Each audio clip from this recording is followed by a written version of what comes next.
My name is Sue Kelly, and I'm a member of the Board of Trustees of the Unitarian Universalist Society of Amherst. I use she, her pronouns. Welcome to you, old friends and new, young and old, in the Zoom and in the sanctuary. You are an essential part of our celebration here today. Whether today is your first or your 1000th Sunday in our midst, we are stronger because you are here. We are one people of many beliefs, many origins, sexualities, genders. We are all growing, all learning, all loved. Just as you are welcome here. Good morning. My name is Robin Livingston, and I'm a member of the Unitarian Universalist Society of Amherst, and I am also today's worship associate. I use they, them pronouns. We are joined today on Zoom by Atina O. Danner, who is a poet and cultural worker for justice and Black liberation. She is also the author of the collection of poetry, Incantations for Rest, which we have read many poems from here in the sanctuary. Masks are optional today as our COVID numbers are low, and we ask that the balcony be reserved for folks wearing masks. We gather, we bring our sorrows, our disappointments, our failures. We gather for healing, for laughter, and to rejoice. We gather to find new ways of loving, new ways of thinking, new ways of being. We gather, yes, always we gather, for it is in gathering that we find our hope. I invite you to say the chalice lighting words with me. They're on the screen or in your order of service. We light this flame to invite a world of peace, where we heal the wounds, where we share what we have with one another, where justice is another word for relationship, and we listen for what love has to say. Please rise in body or spirit in all the ways we do. For hymn number 1015, I Know I Can, we will sing verses 1, 2, and 5.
Atina's going to read a poem for us from her collection, Incantations for Rest, so I'll turn it over to Atina.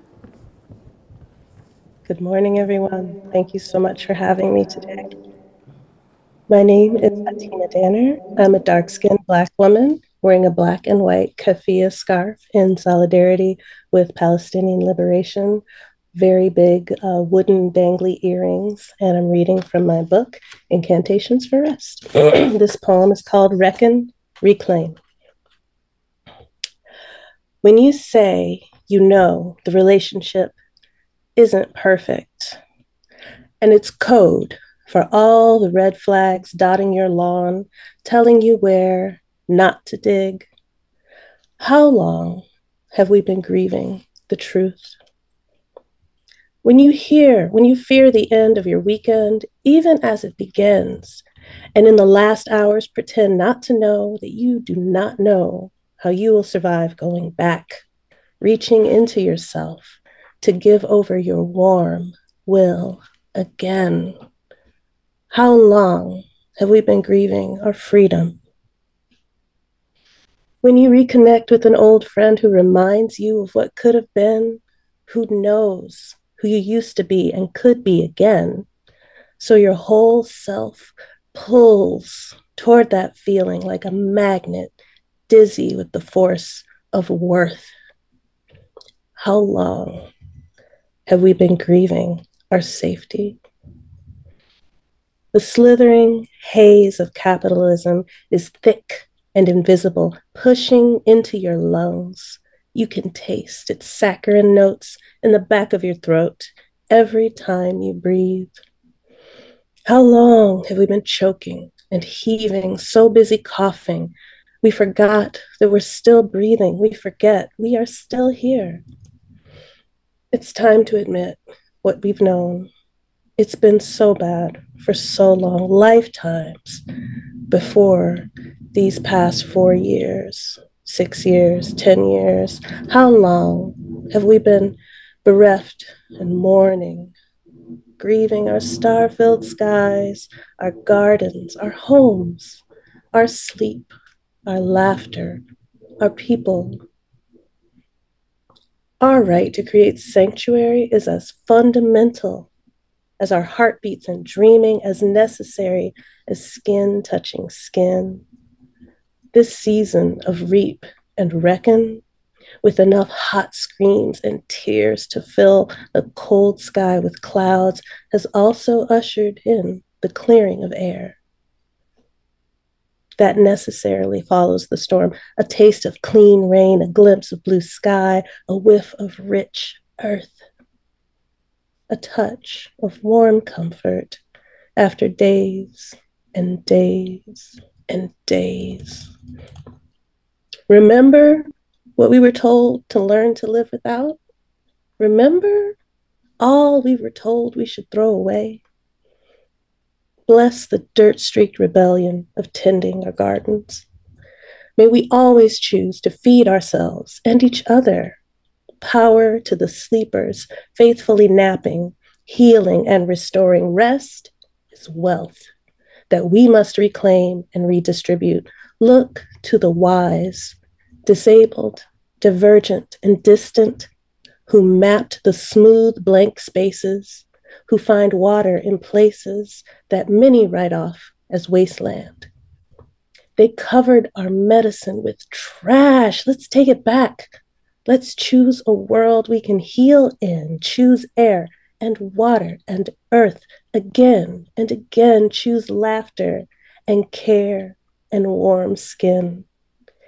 If we learn to protect our collectiveness, it can carry the weight of our grief like nothing else can. Let's be wolves who walked back through the veil, electrified, hungry, and ready to fight.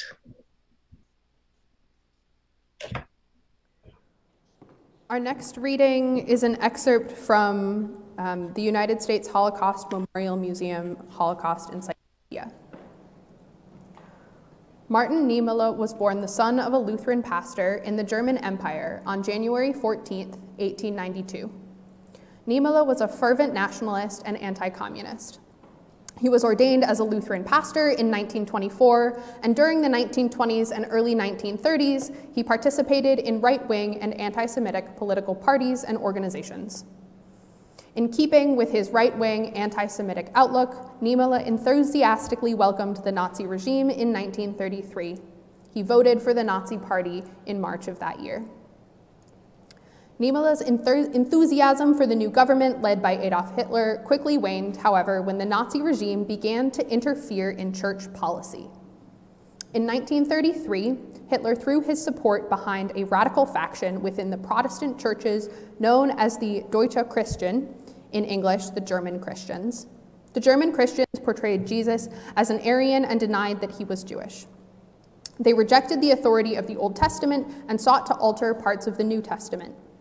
Their goal was to remove what they called Jewish elements from Christianity. This included prohibiting pastors with Jewish ancestry from serving in the Protestant church. Niemöller led the opposition to the German Christians and Hitler's church policy. It became clear to Niemöller that the Protestant church and the Nazi state could not be reconciled until Protestants were willing to compromise their faith. Niemöller was not willing to do this and became an outspoken critic of Nazi church policy. He spent the last 8 years of Nazi rule from 1937 to 1945 in Nazi prisons and concentration camps. He is perhaps best remembered for his post-war statement, which begins, "First, they came for the socialists, and I did not speak out." This quote originated after the defeat of Nazi Germany in World War II. After the war, Niemöller was well known for his opposition to the Nazi regime and as a former victim of Nazi persecution. In 1946, he traveled on a lecture tour in the western zones of Allied-occupied Germany and publicly confessed his own inaction and indifference to the fate of many of the Nazis' victims. He used phrases such as, "I did not speak out," or "we preferred to keep quiet." He explained that in the first years of the Nazi regime, he had remained silent as the Nazis persecuted other Germans, especially members of leftist political parties, leftist political movements with whom he disagreed. He declared that through silence, indifference, and inaction, Germans had been complicit in the Nazi imprisonment, persecution, and murder of millions of people. He felt that it was particularly egregious that he and other Protestant German church leaders, whom he believed had positions of moral authority, chose to remain silent. Thank you, Robin. First, they came for the communists, and I did not speak out because I was not a communist. Then they came for the trade unionists, and I did not speak out because I was not a trade unionist. Then they came for the Jews, and I did not speak out because I was not a Jew. And then they came for me, and there was no one left to speak for me. We've just heard a brief account of Pastor Martin Niemöller's transformation from a right-wing Nazi sympathizer living a comfortable life in Berlin to someone who would speak against the Nazis' deadly work of bigoted persecution, captured and sent to the concentration camps. He was fortunate enough to survive and eventually to speak the words that have evolved into what many now regard as a poem, First They Came For. Incidentally, you may have noticed I said communist where Robin said socialist. It was actually changed for the Holocaust Memorial in the US because communism was not a politically okay thing to be talking about here in the States, so they switched it. Just a little fun fact. So, First They Came For was Niemöller's confession, as he acknowledged over and over in tours that he did not do enough, that he could have, should have done more. Niemöller's confession became what many recognize as Eve Bunting's allegory, Terrible Things, which is used in Spirit Play curriculum, shout out to Spirit Play storytellers, and as well as other iterations in social justice movements and literature in the Story for All Ages that you heard this morning, another version rooted in Niemöller's words. And what an incredible journey, right, for the man himself and for the words that he spoke. So what can we learn today from what was originally Pastor Niemöller's confession?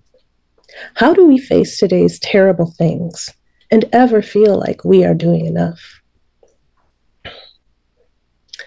I wrote the poem Wreck and Reclaim for an event I was invited to participate in. This was during the height of COVID pandemic isolation, and it was a collective grieving event. My friend Kelly Hayes was co-organizing it and asked if I would share a poem as part of the program.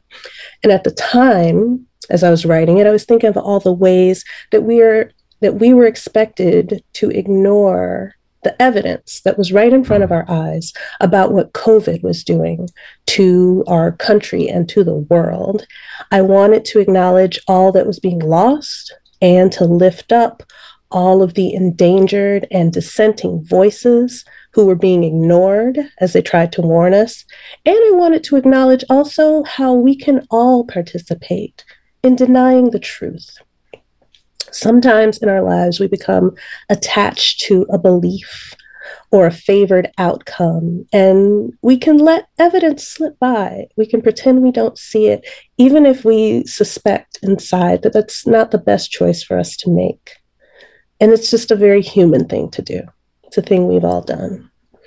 It becomes dangerous, though, when someone who has ulterior motives starts attaching their gaslighting to the tune that is most likely to get stuck in our ear. So corporations and governments that want to get the workforce back on track and back under control, no matter how many lives will knowingly be sacrificed, they sing a tune of unmasking and relief and back to normal that everyone so desperately wants.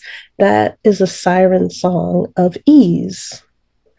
When people start asking questions about constructions like Cop City in Atlanta, Georgia, or extrajudicial killings perpetrated by police, we usually start to hear a refrain of increased crime, how unsafe and in need of protection we are. This is a siren song of fear. When people question the abuse and killing of Black and brown children from Florida to Ferguson to Gaza, some version of the old tune, "They must have deserved it. They must have been up to no good," that old siren song of inherited prejudice is played in our ears, so familiar. And the impact is that the people who courageously keep singing unpopular songs of inconvenient truth, often the same people who have the most to lose when those siren songs take hold of the population, are ignored and discredited. So I wrote the poem Wreck and Reclaim to acknowledge the allure of the siren songs and to remind myself everyone faces these troubles, and we don't have to face them alone. In fact, it is too exhausting and unsustainable to face them alone. You all know about my book. Rest is obviously an important theme in Incantations for Rest, hence the title. And but of course, this doesn't make me an authority on the topic. My coworkers often tease me about because I'm so exhausted and spreading myself. I'm a committed enthusiast to the healing powers of rest. I need reminders to. I need to be careful about paying attention to, giving my mind and my body and my spirit what they are owed. And sometimes I do it well, and other times not so much. Often when rest seems the most unreachable, it turns out that I have essentially forgotten to ask for help. There's this illusory comfort of control that I get fooled by, and I find myself trying to do everything myself and resentfully clutching and juggling all of the various flaming widgets of life. And when I isolate myself in the midst of what feels like urgent work, I am inevitably exhausted and also ashamed for not doing enough.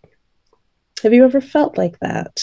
Have you ever felt like there will never be enough time, there will never be enough energy, enough sleep, that you can't do enough, that there will never, ever be enough to overcome the expectations and the shame and the terrible things? This is what I figured out. If we face the terrible things according to our values, if we show up when we can to support each other, then that is enough. Period. Full stop. Let's get back to Pastor Niemöller for a moment. Earlier in his life, Niemöller sat comfortably inside his privilege, justifying terrible things done to others. And that was not enough. He was not doing enough. When he finally started to act according to the values of his faith, he started to do that in community. He organized with the Pfarrernotbund, which is translates to the Pastor's Emergency Council. And they worked together to resist the Nazi church policies. And that's when what he was committed to began to eclipse what he was afraid of. He showed up for his faith. He showed up for his faith neighbors, including the rabbis that he previously derided. And together, they began to acknowledge and resist the terrible things. He found his way into his version of enough. And was enough comfortable or easy for him? Absolutely not. He ended up in Dachau, which is one of the most notorious of concentration camps. And yet, even after having endured what many would surely consider to be the worst possible thing that could happen, internment at a death camp, in spite of that, later on, he vocally and repeatedly expressed regret that he did not do more sooner. Can you imagine this? Resistance landed him in the place that so many people feared the most, and he still said that he wished he'd resisted sooner. There's been discussion lately in our faith communities about officially updating our professed Unitarian Universalist values, which is poetically referred to as Article 2. And talk of values can be really abstract, I think particularly in our UU spaces. But practically speaking, I really think it's a conversation about what is driving our choices. When I need to get grounded in my values to make important or difficult decisions, I often ask myself these questions. What am I committed to here? And what am I afraid of? And I wonder how our lives might change if these questions played more of a part in how we make choices. Martin Niemöller ultimately prioritized his commitment to his values over his prejudices and fears. Where do we see terrible things threatening to overwhelm our commitments to our values in our own time? One of the gifts of sharing communities of faith is that we have this built-in opportunity to engage with others according to our shared values.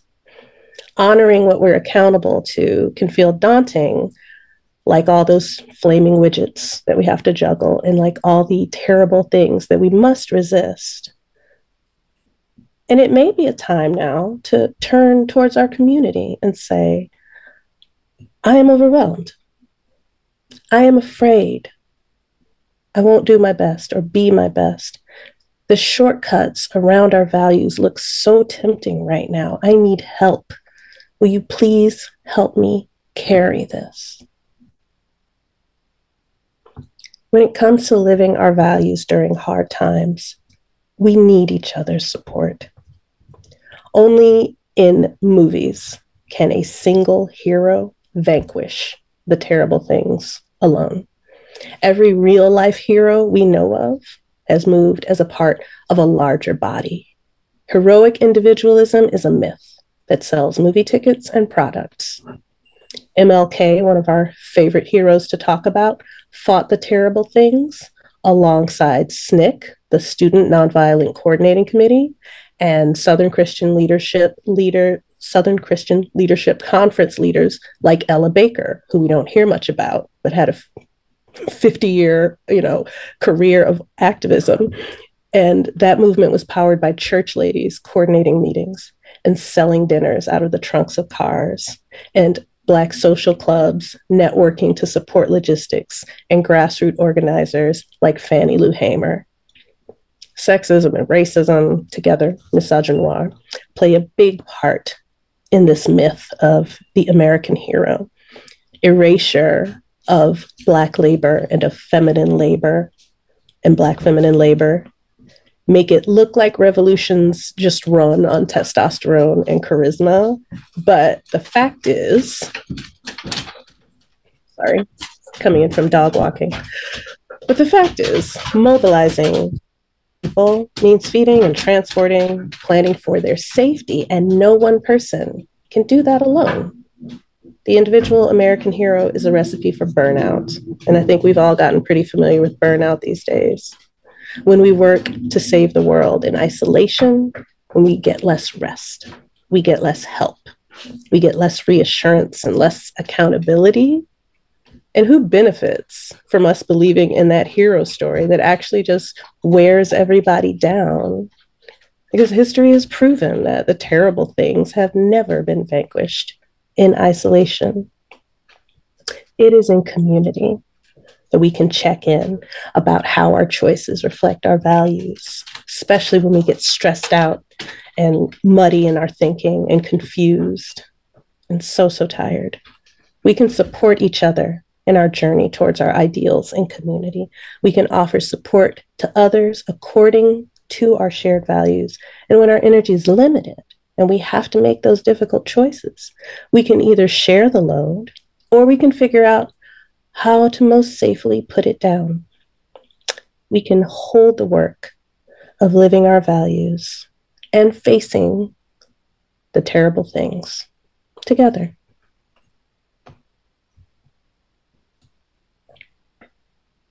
Please rise in body or in spirit in all the ways that we do to sing hymn number 18, What Wondrous Love.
My turn to offer a prayer. I want to again extend my gratitude to this entire community for welcoming me. Thank you so much.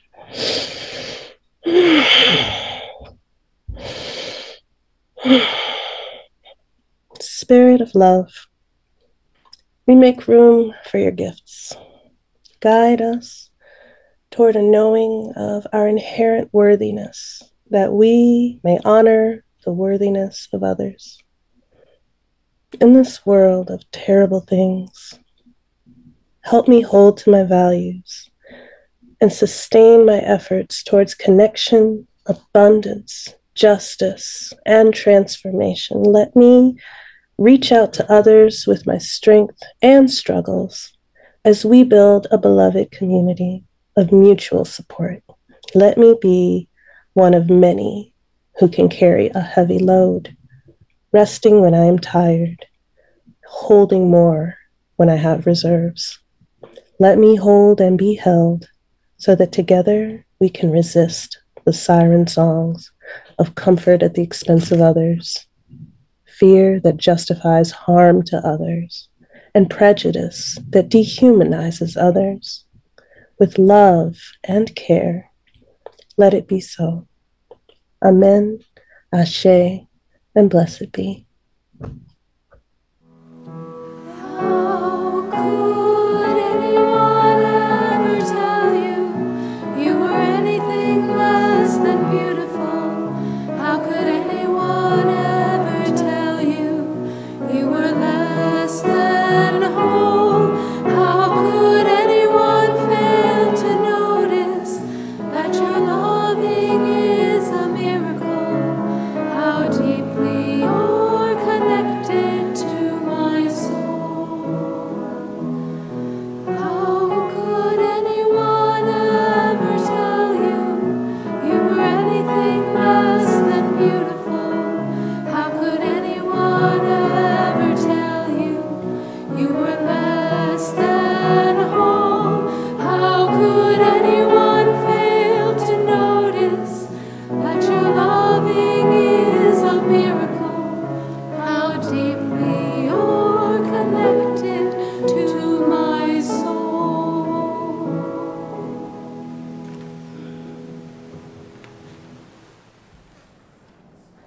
I invite you to join me in the words to Extinguishing the Chalice, either up on the slide or in your order of worship. We extinguish this flame, but not the light of truth, the warmth of community, or the fire of commitment.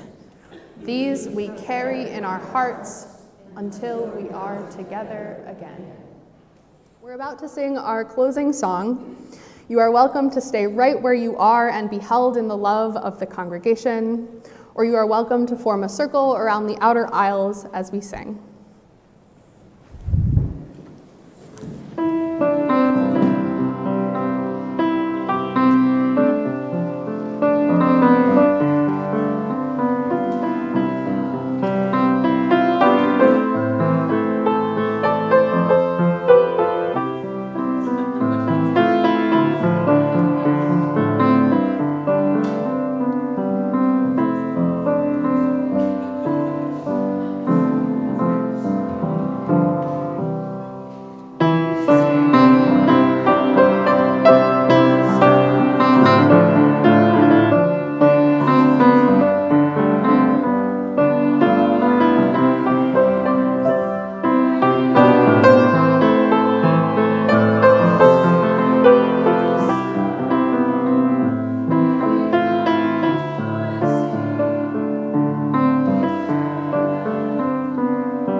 Go in peace and in love and community.